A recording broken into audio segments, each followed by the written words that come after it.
বাংলাদেশের জনগণ দীর্ঘ 17 বছর ধরে তারা ভোট দিতে পারবে, আগামী ফেব্রুয়ারিতে একটি অবাধ সুষ্ঠু নির্বাচনের মাধ্যমে বাংলাদেশের জনগণের সরকার প্রতিষ্ঠিত হবে।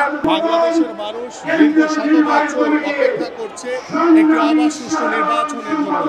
সেই নির্বাচনকে নিয়ে গত 1 বছর অনেক টালবাহানা আমরা দেখেছি।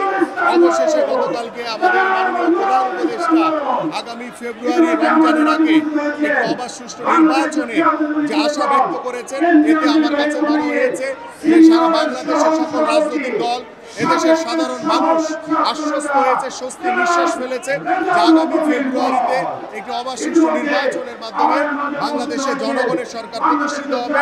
বাংলাদেশের জনগণ দীর্ঘ 17 বছর ধরে তারা ভোট দিতে পারবে এবং বাংলাদেশে পরিপূর্ণভাবে বাংলাদেশের গণতন্ত্র প্রতিষ্ঠিত হবে।